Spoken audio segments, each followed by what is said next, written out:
Three, two.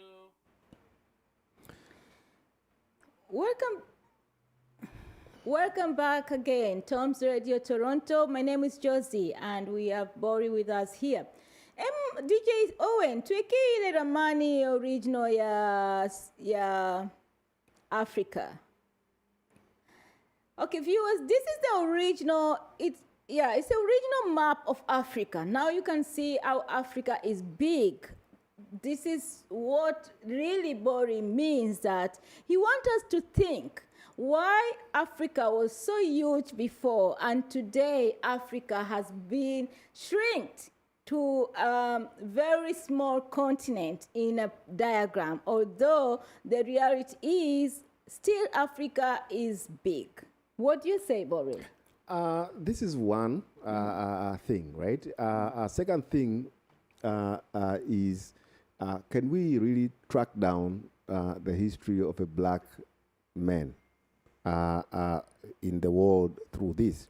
I fantasize as long as with many black people claiming to be that black people were the Jews, right?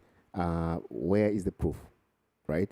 How do we find that in the history of the world? Because if we can trace down us to be the Jew or a black man. Can you put that map, DJ, please put for us the map which has the Suez Canal. Yeah, us as Jew, a black man as Jew, it completely, immediately changed the entire narrative about black men and their ability to think. Or inferiority. When you look at this map, can you put us back to that map? When you look at this map, we see that these countries like Saudi Arabia, Yemen, Israel, Turkey, Greece, Italy, maybe somewhere in history, apart from the one which has been separated with the Mediterranean Sea, maybe the way you are telling us to think our background was sometime in one continent. Yes. And why did they create this Suez Canal? I have no idea. Maybe they say for trade purpose. So the Suez Canal is the only border which separated Africa with Arabic countries. Yes. Middle East. Yes. Because I can see Egypt, Sudan, after the Suez Canal, Egypt and Sudan remain to be Africa. Then Yemen, Saudi Arabia, and Turkey and Israel became Middle East. So your point is, before Suez Canal, where was Israel? Where was Saudi Arabia? Where was Yemen? It's in Africa. based on what the map says. Yeah, right? That's what I want the viewers to watch this. I want viewers, this is the big map of Africa. And when you look at this big map of Africa, you can see a lot of countries, including, in fact, when you see the Arabic countries up there, when you see the Mediterranean Sea, when you see all these other countries, it looks like African continent was more than what we know today. What I don't understand, the map shows something. To me, a map is the proof that something was tempered. Yeah, something was tempered there. I'm not sure. No, it's very clear. It's very clear. Let's say the map is a conspiracy theory that something was tempered there, because they call them conspiracy theory. But all those things that are Josephine, what I want to communicate with the audience, right, are absolutely irrelevant today. They have done whatever they have done. Yeah, it's done. So today we have to ask ourselves why are we the way we are yes. today? Yes. And for us to change the way we are today, We have to know our we past. have to know What made us to be where what here our we past. are. Yeah, no, it was made from 18th century. The racism, the race classification was done in 18th century, right? We know we need to track it down to 11th century, where we had university at Timbuktu that was burned down and destroyed. We need to go back to find out what happened. Anybody knows the history of Africa between the death of Jesus and beginning of slavery? So to that point, I know you want our viewers to ask themselves like 3 whys. What happened, when, and why? Why? Yes. So if everybody asks that question, what happened, where, and why, we are going to know who we are as an individual. individually and as the continent too, And it's going to change the narrative of how that- we think and how we take ourselves. Yes, what we are told, because we have been thinking what we have been told. This is the problem that we have.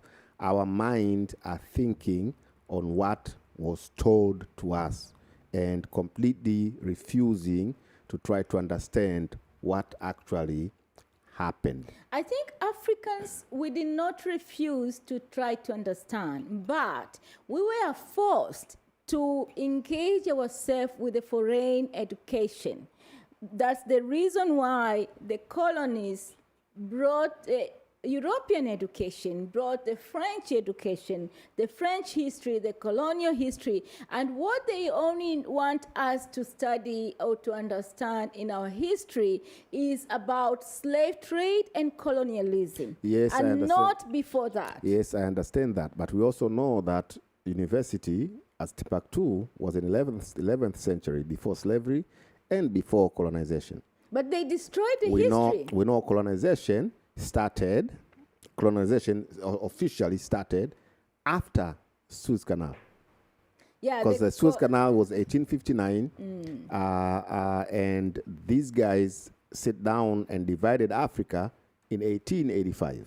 Who did the Suez Canal? Is it Gasco? No, not Vasco da Gama. Someone else did the Suez Canal. I have to follow back to that. So everybody can. Yeah, everybody can Google I that. think we need to know, to tell the viewers, because if we know these theorists or philosophers who introduced Suez Canal, we might know the details why they did that. Yeah. So, well. And their background, because our point is to know ourselves, we need to know why those people did that. You know, I was seeing something that very interesting today on a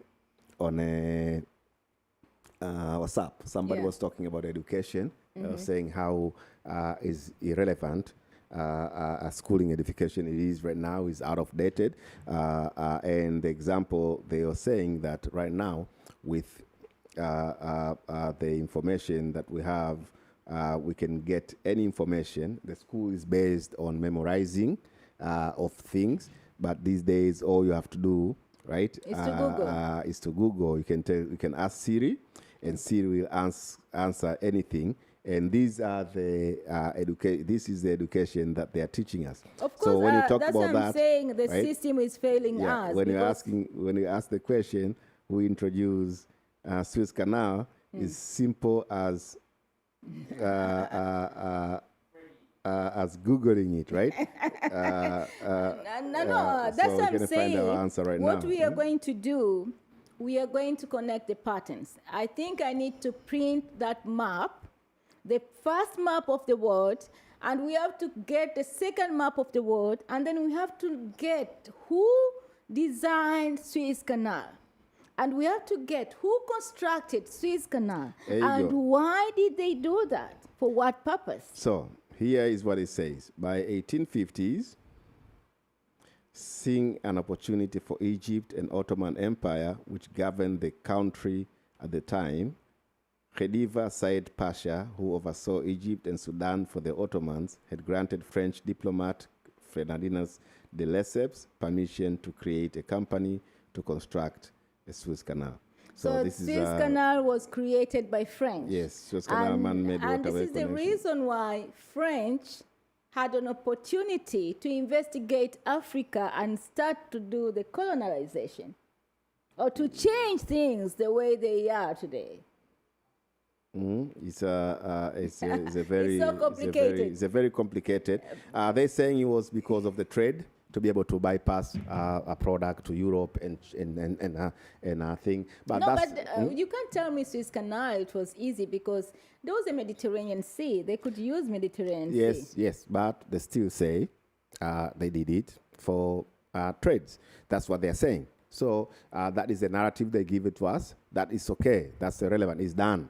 What do we, black people, do today to identify ourselves as a human equal to any other human instead of feeling inferior or having other feeling superior over us? What can we change within ourselves to change that narrative from other? No, you know, let me tell you. I will give you a simple example. I'm coming from Tanzania. I'm coming from Bukoba, and my village, my tribe, or my region, historically is known as a village or tribe whereby it has educated people, it has people with confidence, it has people with, people who understand themselves. So Proudful. So every child, once you become when you grow up, this is what you hear in the community. When you go back home in the village, even your grandma tells you, no, that's not who you are. You are supposed to be educated. You are supposed to be self-intelligent. You are supposed to be Because that's what your tribe is. So the way you see me today is because of how I've been brought up that, you know what, I can do anything. I'm educated. I have everything it takes to make changes. So when you tell us that Africans, we need to change, I'm telling you the truth. It's not easy to change the mindset of people if you don't impact their own. What can impact your thinking is knowing the truth. Exactly. If you are perceived and told and learn that your forefather were only slaves, that if you are taught that God created a significant group of people to and be this slaves, is why I'm challenging to be you slaves, because you started this when program. when you learn that certain people are superior, when they keep telling you that they came to Africa and try to colonize and do all those other things to develop Africa, to make it more civilized, meanwhile completely neglecting what you were before that, or completely don't have any information of what you were before that, is dumb and irresponsible for us to agree. Now, I refuse to buy in their history and their narrative about me as a black man from Africa. But as I talk to many people, they are actually completely oblivious and believe in this. I think one of the most important thing as especially OAU, right? AU now, right? African Union, to do is to somehow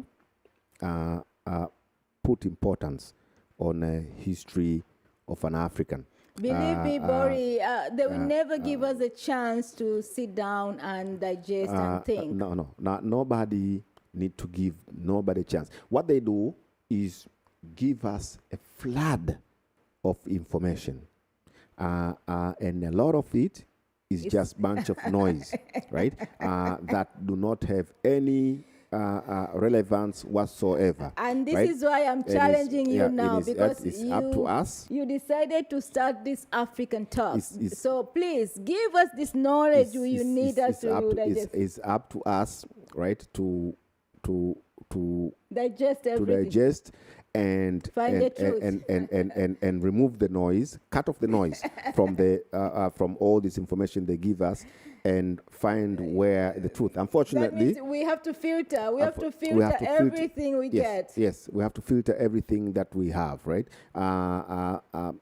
Google helps, but even in Google, there's so much missing. Who created Google? They're the same people. No, they did not do it on purpose. I don't think today's society are doing any No. historical diversion. There's nothing is done virtually or virtual images, text, and everything. Everything has a purpose. If I put a message in Google, if I put a message in social media, that message is going to stay forever. But I have a purpose why I'm putting that. Yes, So yes, they have these people who are creating Microsoft, these all softwares. They have a purpose why? Because they want to draw the crowd to a certain type of thinking.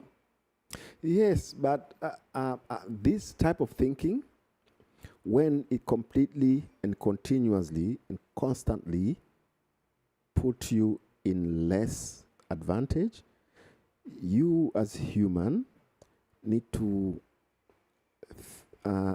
get up and start questioning it. Especially if within yourself internally, you know what you're told And this is not true. why people are coming up with different apps, coming up with different methods to communicate to people.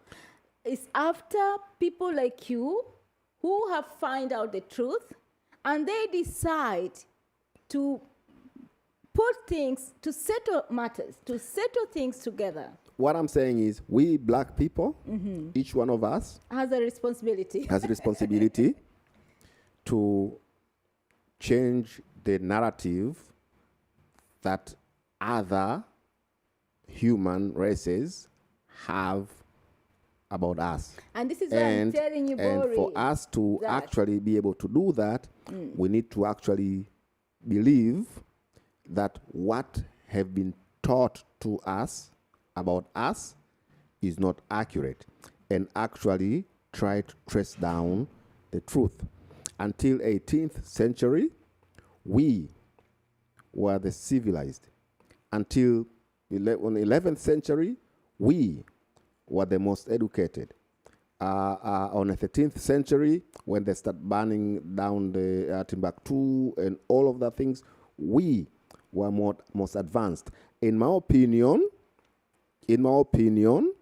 actually, it's not even opinion. It's a history. History say. Let me tell you. Do you know there are some things you can search them when you're in Canada, and the same things you are searching them when you're in Canada, people in Africa cannot trace them. Yes, I know that. And this is why I'm telling you, you have this responsibility to give out these summaries so that people can try to search them, because not everybody can access the data the way you're accessing.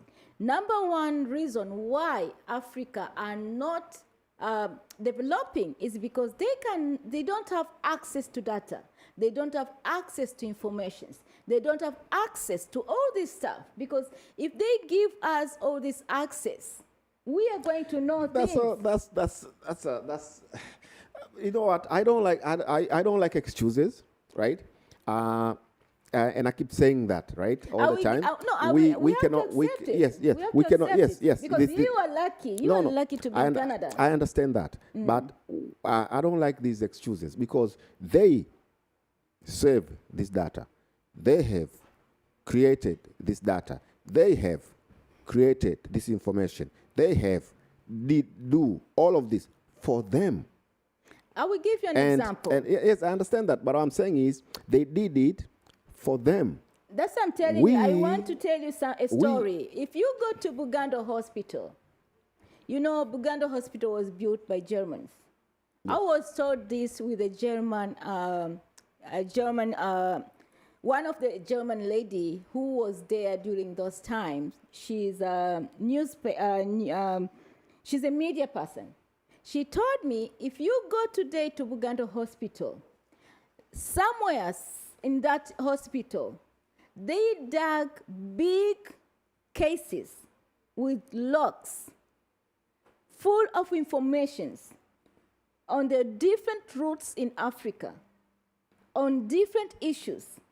Those informations are still there until today. And there are some people who are still tracing to go back to that hospital to get those cases out.